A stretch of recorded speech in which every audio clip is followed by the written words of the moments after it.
Your brothers and sisters in Islam Net from Norway are establishing a masjid, a dawah center. This masjid, this educational institution will act like a beacon of light, calling the Muslims in Norway back to the essence of Islam. So give generously and Allah Azza wa Jal will give you even more. I said that, from a Muslim perspective, the question that we're asked to ask is, bring the evidence, yeah?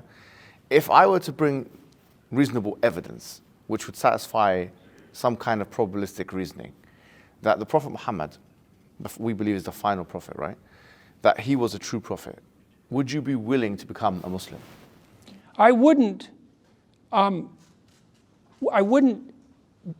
dispute a priori the idea that Muhammad was a true prophet. Okay. But I don't understand what that means. So obviously, so this is the way I'm going to look at this psychologically again. It's people are granted revelations, and it's obviously the case, let's speak empirically, that the revelation of Muhammad united a fractious society. And so it was a uniting revelation.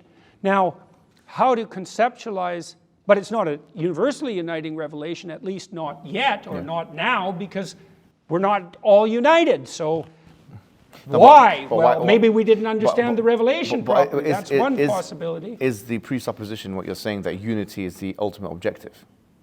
Well, not exactly, because then you have the problem of uniformity that you pointed out. Even the idea of unity itself.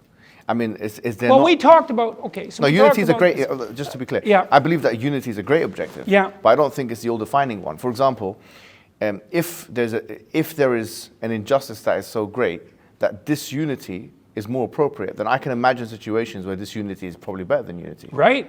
I'm sure you can as well. For example, like in the Soviet Union. That would be a false unity in some sense, exactly. Right? So that's what we're talking about. Well, that's why you wanted to address the elephant under the carpet right away. Exactly. We can't have a false peace. Exactly. And we can't incorporate things we can't yet incorporate. Yes. The reason why I'm bringing this to your attention is because I feel like it's my duty as a Muslim, especially in the mosque, right, to tell you that as Muslims, we believe that the previous dispensations, as they were like Christianity and Judaism, they are part of our faith in a sense. Not in the sense of believing the doctrines and all of that kind of thing. Like, we obviously don't believe in original sin or the resurrection, the crucifixion, all these kind of things. We don't believe in any of that. Or the Trinity, of course. But in the sense that we do believe in Jesus Christ, we believe in all of the Old Testament prophets, most of them, if not all of them, Abraham, Moses, Jesus, and so on. And we believe that each prophet was sent with two things: the message, which is to believe and worship in one God, and some kind of evidence to indicate their truthfulness. So with, for example, Moses and Jesus, we know what their miracles are, splitting the sea, and we believe that actually happened historically, right? We have no qualms with that. We don't have this kind of materialistic viewpoint on the issue. With Muhammad sallallahu alaihi wasallam, we believe that because he was sent to all of humanity, he had to have an evidence base that would satisfy not just the eyes. In other words, it wouldn't be just something that could be witnessed. It would be something that can be interrogated and scrutinized for all times and places. So it would be an auditory revelation. In this case, it's the Qur'an. The Qur'an means a recitation, yeah? So the central message of the Qur'an is tawheed, or the idea of worshipping one God and believing in one God, as we've mentioned. But there is an attempt in the Qur'an to challenge, like for example, there's something called the falsification test, or the inimitability test. The Qur'an says, for example, that try and find a contradiction within the Qur'an. Had it been from other than God, لَوَجَدُوا فِيهِ اخْتِلَافًا كَثِيرًا, would have found in it many contradictions. This inimitability challenge is to produce something as sophisticated as it, in terms of the linguistic composition, as well as the structural component. This is very interesting because now even Western academics like Angelica Neuwirth and others have said that this challenge has not been met. It's a German Orientalist. She's recently said this. So this is another thing. And then you have a range of prophecies, for example. Like if you look at Deuteronomy chapter 18, verse 21, it's mentioned in the Bible that one of the hallmarks of a true prophet is that, or a false prophet, is that when they talk about the future, that it will be false. But the Qur'an makes very specific prophecies about the future. For example, in chapter 30, verse 2 to 4, it says, غُلِبَتِ الرُّومُ فِي أَدْنَى الْأَرْضِ وَهُمْ مِنْ بَعْدِ غَلَبِهِمْ سَيَغْلِبُونَ. That the Romans had been defeated. At that time, there was the Sassanid Empire and the Roman Empire, and they were in war with each other. And that from 3 to 9 years, that they would defeat the enemy, you see. it gave very specific timelines, it gave very specific, and this was a very risky type of prediction, because if you got it wrong, then it would endanger and undermine the entire prophethood of the Prophet Muhammad. But it did happen, and in fact, you'll find historical things which are not even in the Qur'an. That Rome was defeated? That the Romans had been defeated by the Persians in a battle. Yeah, okay. And so it's mentioned, for example, the Chronicles of Theophanes, which is a primary source material outside of the Quran and Sunnah. You can find it now; it's even translated into English. He clearly mentions that 8 years after this particular prediction took place, it did happen like that. So we have a range of predictions, even that relate to the current day. The Prophet said that the barefooted Arab, يَتَطَاوَلُونَ فِي الْبُنْيَانِ, they will be competing for the highest building.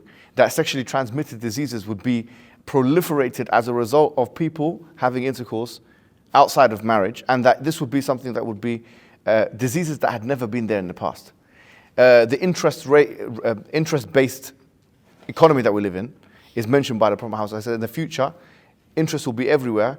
إِن لَمْ تَأْكُلْهُ إِن لَمْ يَأْكُلْهُ أَصَابَتْهُ مِنْ غُبَارِهِ. Whoever does not consume it, he will not be able to evade its dust. So this is another thing. So for example, you've got a range of prophecies where Islam will spread country by country.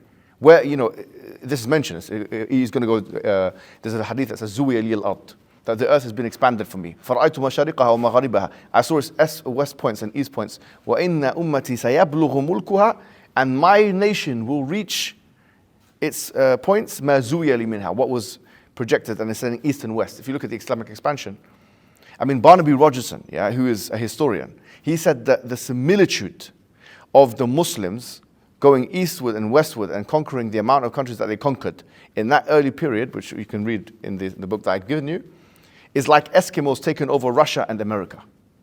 That's what he said, Barnaby Rogerson. On the point of prophecies, even people like Edward Gibbons, they agree that the prophecies of the Qur'an had been met.